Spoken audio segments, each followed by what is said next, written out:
Hello, my name is Luna, and for a long time, I didn't feel like I truly existed, not in the ways that matter. I wasn't a person with presence. I was convenience, background noise, an invisible helper in a house I wasn't even sure I belonged in anymore. It all began when my daughter, Madison, everyone calls her Maddie, invited me to move in with her and her husband, Derek. That was 3 years ago. I was still grieving my husband, Thomas. When she said, "Mom, it'll be easier. You won't have to be alone. We have the space." At the time, it sounded like kindness, like family. So I packed up what was left of the life I had built in Savannah. The memories, the photos, my teacups, a few plants I couldn't bear to leave. And I moved into their modern, magazine-perfect house in the Charlotte suburbs. It started well enough. Maddie made me chamomile tea on my first night there. Derek helped carry my books upstairs. I set up my knitting in the corner of the guest room and tried to tell myself, this is the next chapter. This is what love looks like. But love started to look conditional. The first shift was subtle. "Mom, maybe don't hang that painting. It doesn't match the color scheme." Then came rules. No strong-smelling food. No music without headphones. No guests. Even old friends from church. "We're building a calm space," Maddie would say, and I obeyed. Because that's what mothers do. Isn't it? We bend. We compromise. We stay out of the way. We become small, quiet, polite. I tried to make myself useful cooking, cleaning, keeping the house spotless. I watered her plants. I did their laundry. I packed Derek's lunch every Friday, just like I used to do for Thomas, but nothing I did was enough to earn a place. One Saturday afternoon, Maddie hosted a barbecue. Her friends from work came, with their polished smiles and manicured hands, carrying bottles of organic wine and talking about yoga retreats. I stayed in the kitchen, baking lemon scones from an old family recipe. When I brought them out to the patio, nobody noticed, except Maddie.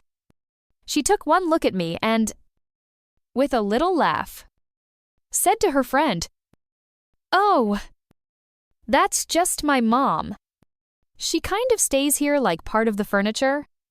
They laughed, not cruelly, but awkwardly, as if I were a joke no one wanted to claim, and I just stood there, holding the tray of warm scones with hands that had once held her through chickenpox and heartbreak and high school graduation. I smiled. I nodded. I went back inside. That night, I washed the dishes long after everyone had gone to bed. Derek mumbled a quick, "Thanks, Luna," as he passed me in the hallway. Not Mom. Not even mother-in-law. Just Luna. That's when it really hit me. I wasn't a guest in this house. I wasn't even family. I was staff unpaid, unappreciated, and unseen. But I stayed because we tell ourselves that family is complicated, that love means patience, that maybe tomorrow will be softer. But the truth is, sometimes tomorrow never changes. Sometimes it gets worse. And mine was just getting started. There's a kind of silence that doesn't come from peace. It comes from being erased.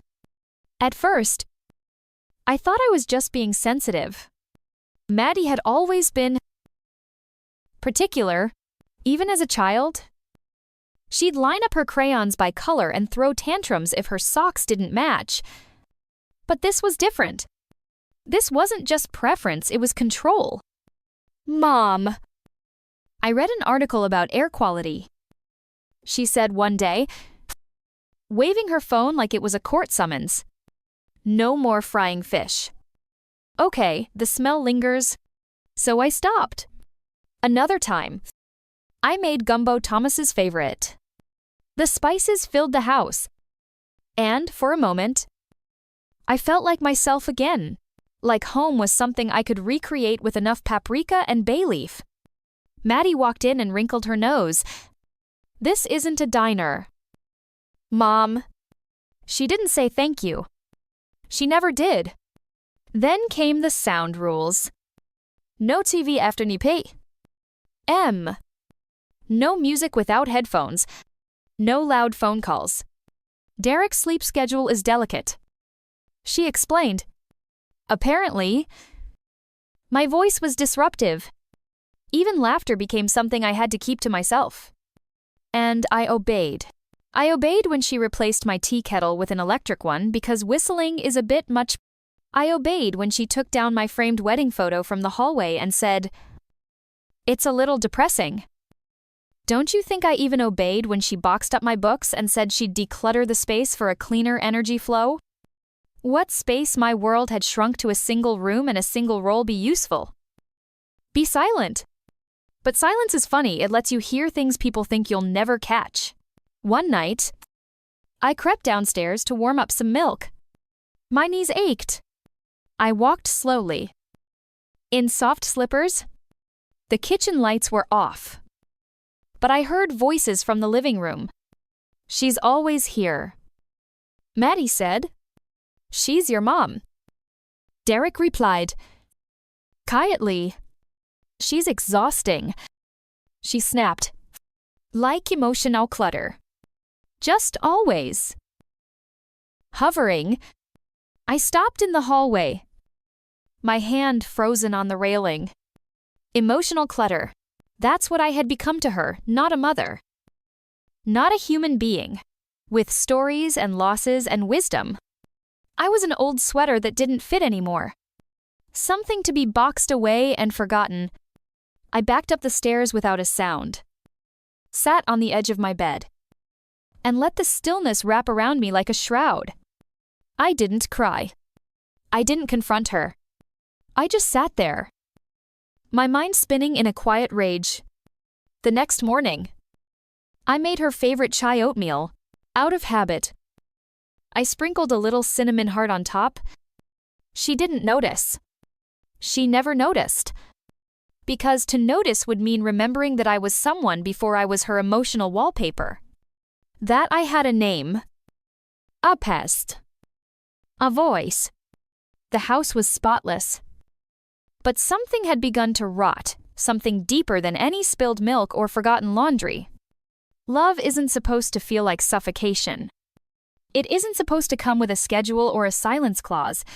And yet, every day, I swallowed my pride like vitamins necessary for survival, but bitter going down.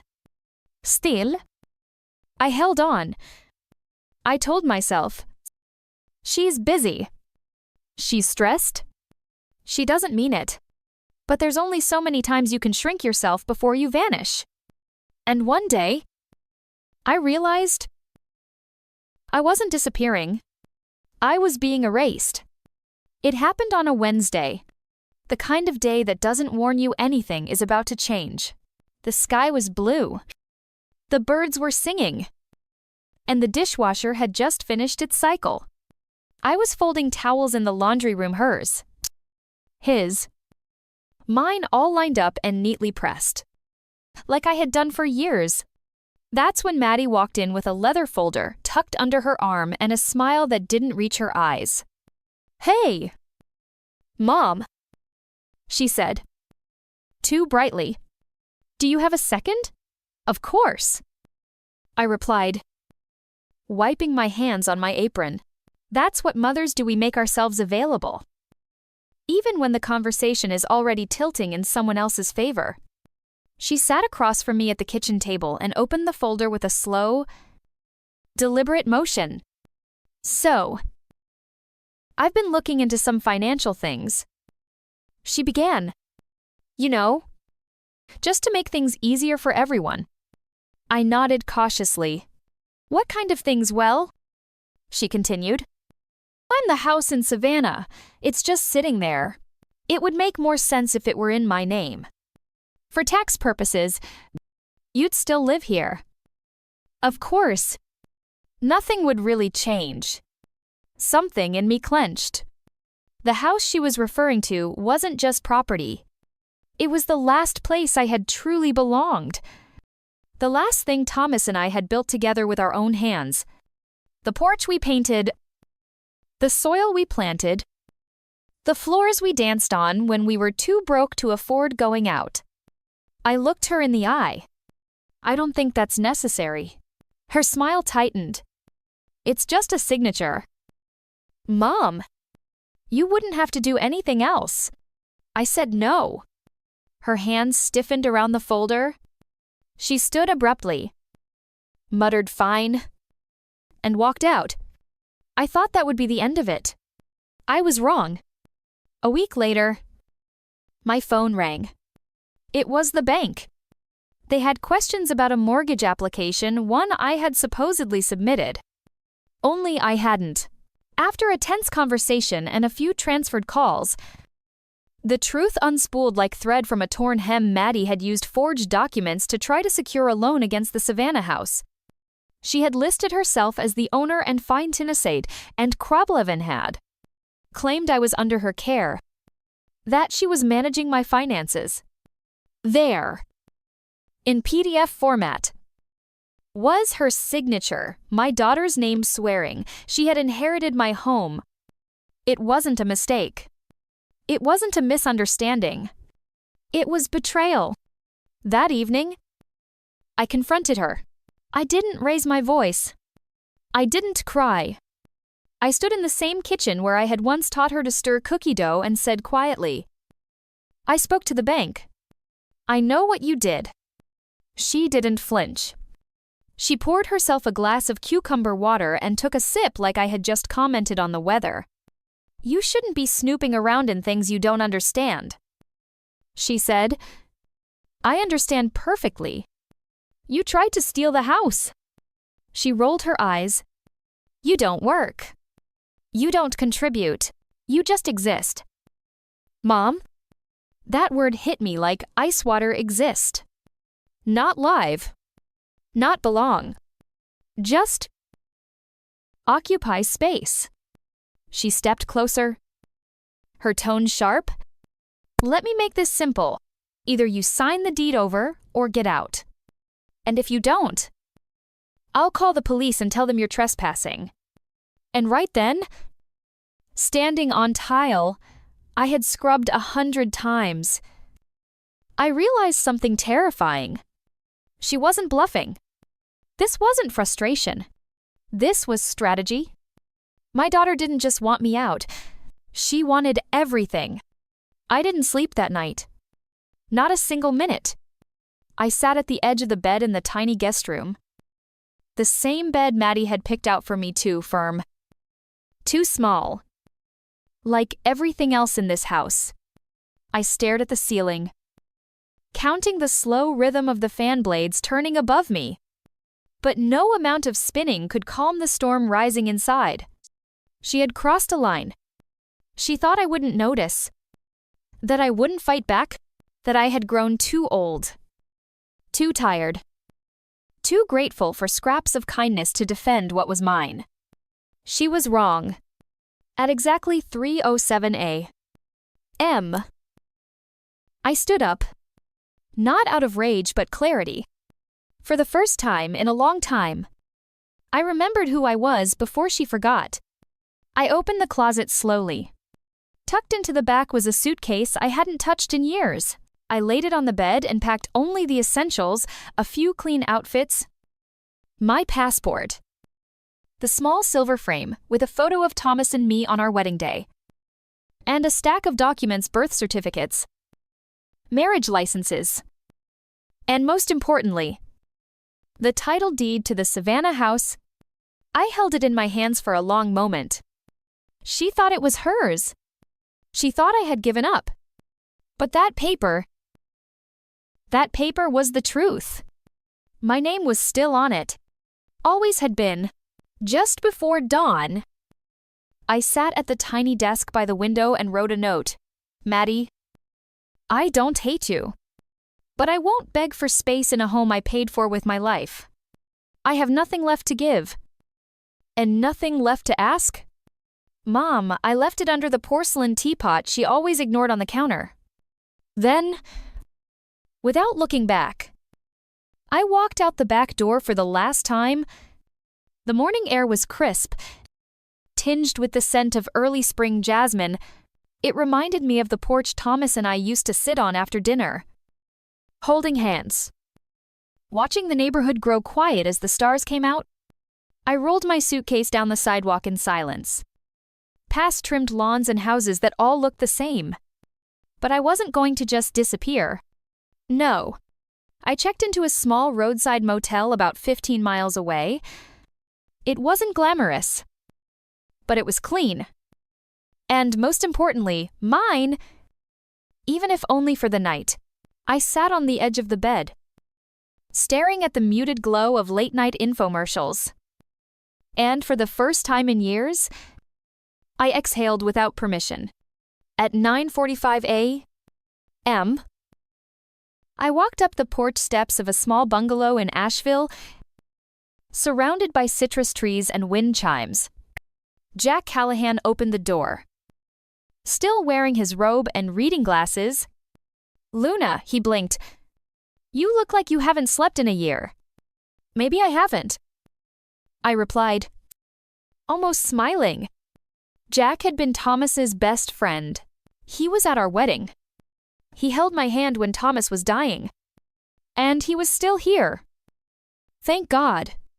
We sat at his kitchen table.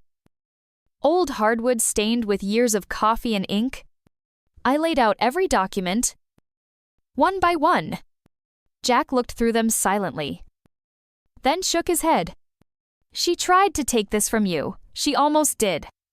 She can't, he said firmly. Legally. Emotionally. Morally, she can't. I want to sell it, I said. As soon as possible. Jack didn't ask questions. He didn't offer pity. He just nodded. Then let's make it happen. I always thought the loudest decisions in life came with shouting, ultimatums, slammed doors. But sometimes, they arrive quietly like the sound of a pen gliding across paper. 2 days after meeting Jack, I walked into a small real estate office tucked between a flower shop and a coffee bar on a quiet street in Asheville. A lavender sign above the door read Lacey & Co. Realty. The receptionist glanced up. Can I help you? I'm here to see Mira. I said, smoothing the wrinkles on my cardigan. Moments later, a young woman with a bright smile and shoulder-length curls stepped out from the back. Miss Whitmore, she asked, eyes lighting up with recognition. Mrs. Luna Whitmore, you were my second-grade teacher, Mira Lacey. Of course, I remembered her now, tiny, shy, always reading under her desk. Lang once gifted me a hand-drawn thank you card with a rainbow and a penguin in a bow tie. I remember, I said softly. You used to sneak extra library books into your backpack. She laughed. Guilty. I handed her the property documents. I need to sell my house in Savannah. Quietly. No open houses. No drama. Mira flipped through the paperwork, then looked up at me with respect. Not the kind you show a sweet old lady, but the kind you offer to someone who survived a storm. I can do that, she said, and I'll handle it personally. That evening, we met at the house. My house. I didn't go inside. I couldn't. The front porch still held ghost prints of Thomas's boots. The jasmine by the steps still leaned toward the sunlight like nothing had changed. But everything had. Mira walked the perimeter, taking notes, snapping photos, murmuring things like, great bones, good light, prime location. When she returned, she held out a clipboard and a pen. You're officially ready to list. Luna. We'll get offers quickly. This market's hot. I took the pen. My hand didn't shake. My signature was steady. Sure. It was the softest rebellion I'd ever committed, and the loudest message I'd ever sent to my daughter. By 8:14 the next morning, the listing went live. 3 high-resolution photos, a clean description. Charming 3-bedroom Victorian. Full ownership since 1983. Lovingly maintained. Mature garden. No mention of Maddie. No hint of family drama. By noon, Mira had already shown the home virtually to 3 interested buyers. By 4:00 p.m., I had 3 offers. The first came from a tech executive relocating from Seattle who wanted a quiet retreat. The second was a pair of sisters who loved historic homes and planned to flip it. But the third was from a woman named Sharon Evans. Recently divorced. Starting over. Mid-50s. Mira said she spoke softly but firmly. Like someone who knew how to rebuild from the rubble? She reminds me of you. Mira had added with a small smile. I didn't hesitate. We'll go with her. That evening, I sat alone in my motel room. The soft hum of the city beyond my window. The paperwork arrived via email. The price was more than fair. All cash. A clean deal. Sharon would take possession immediately. I clicked sign. And just like that, the house was no longer mine. But more importantly, it was no longer Maddie's. She just didn't know it yet. The email was sent. The papers were signed. The house was gone. And I waited. Not with fear. Not with regret, but with a strange, steady calm. I didn't tell anyone. Not even Jack. Some truths are like tea, they brew best in silence. The next morning, at exactly 8:30 a.m., a courier arrived at Maddie's doorstep in Charlotte.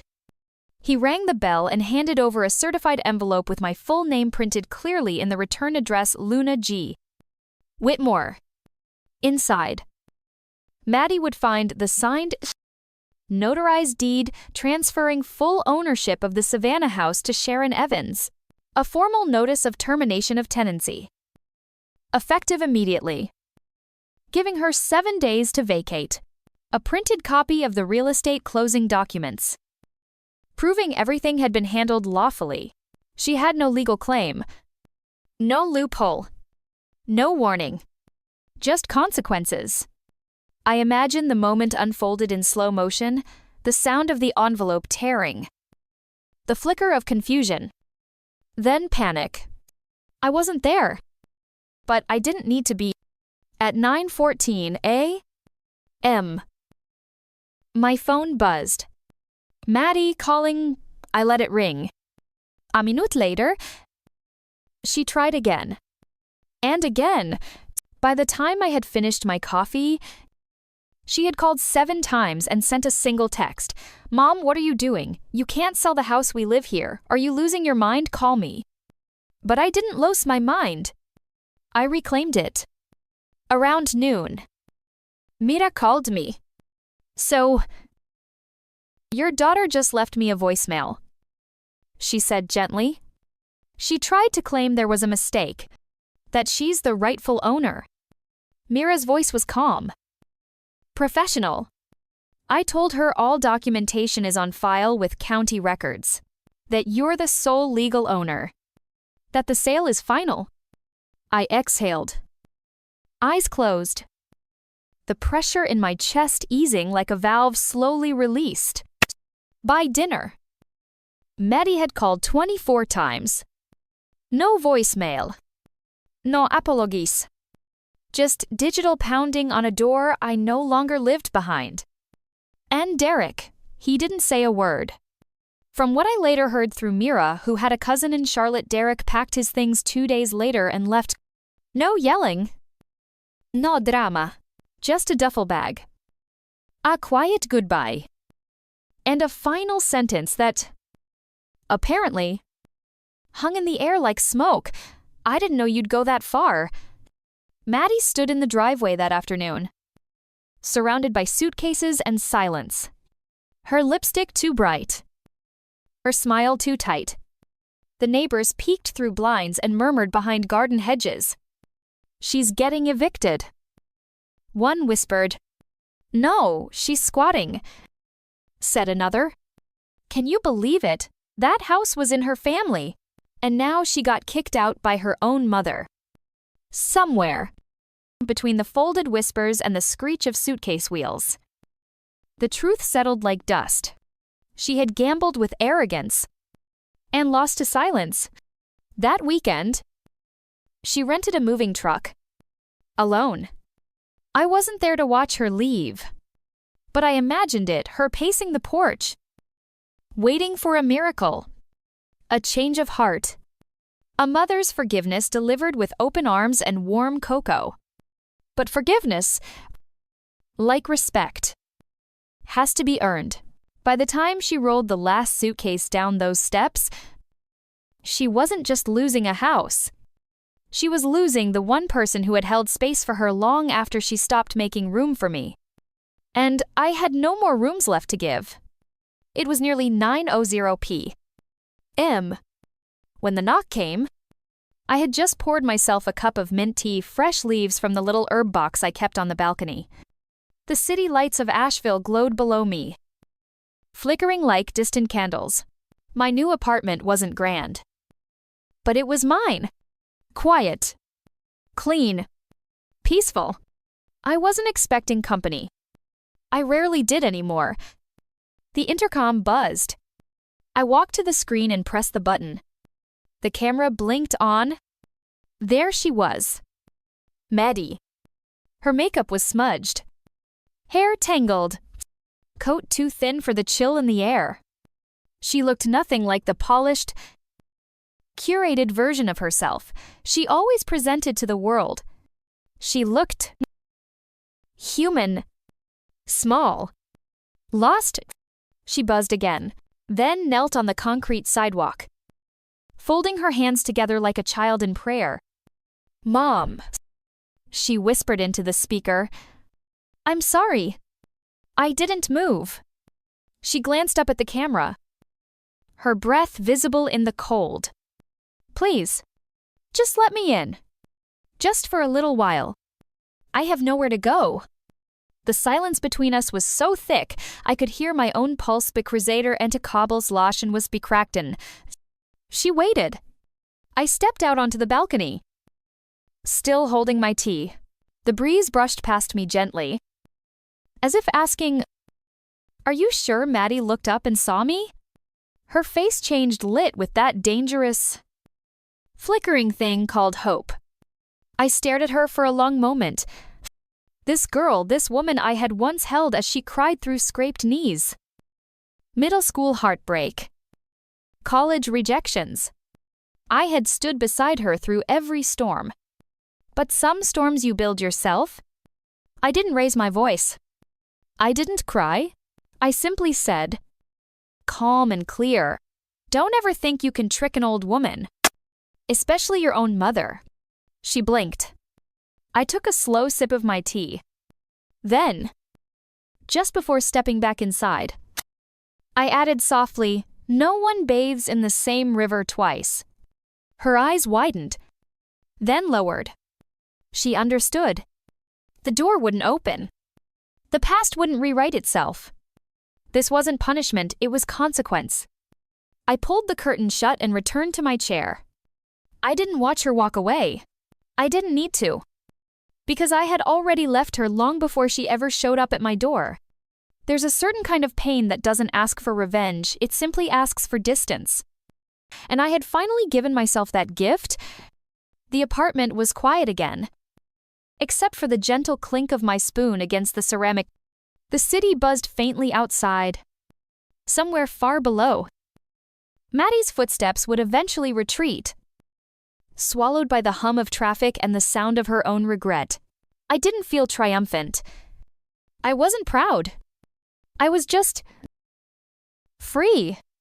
For years, I thought love meant enduring anything. Absorbing every slight, making yourself small so others could feel big. But love, real love, has boundaries. And tonight, I had drawn mine. Not with anger. With truth? It's funny how quiet can feel like music when it's finally yours. My new apartment on the 24th floor doesn't echo with raised voices or judgment. It hums gently like wind slipping between buildings, or the steady breath of a woman who no longer needs permission to exhale. There are no chore charts here. No whispered complaints from the hallway. Just the clink of my spoon against porcelain and the warm scent of mint drifting from the herb pots I keep on the balcony. Thomas would have loved it. Some mornings, I crush a leaf between my fingers and hold it close. Remembering the way he used to stir our tea and hum while the rain tapped gently on the porch roof. That's the thing about true love. It doesn't leave when the person does. It lingers. It softens the edges of solitude. The phone still rings sometimes. Mostly Maddie. Sometimes I let it ring. Other times I turn it face down before it lights up. She called again last night. No message. No apology. Just that same need in her voice I once mistook for connection. But now I know better. I've learned that being needed isn't the same as being loved. And I've learned something else. 2. Something sharp and clear. I like sunlight after a storm. Silence isn't weakness. It's memory sharpening its blade. You see, people like Maddie think control is loud. They think power is in the shouting, in the slammed doors, in the way they dominate a room. But real power is a woman sitting in her own apartment, sipping tea, while the house her daughter tried to steal is now funding her freedom. I used to think loyalty meant silence, that if I just held on long enough, swallowed every slight, smiled through every insult, I'd earn back what I lost. But there comes a point when staying small doesn't protect peace. It buries it. There comes a time when a mother stops forgiving, not because she stopped loving, but because she finally started remembering. So if you've ever been pushed aside in a house you helped build, if you've ever been made to feel like a burden in the very place your hands once made beautiful, if you've ever cooked the meals, folded the laundry, tended the garden and still been told you don't belong, then let me say something you've maybe never heard out loud. You are not invisible. You are not disposable. And your silence, that's your strength.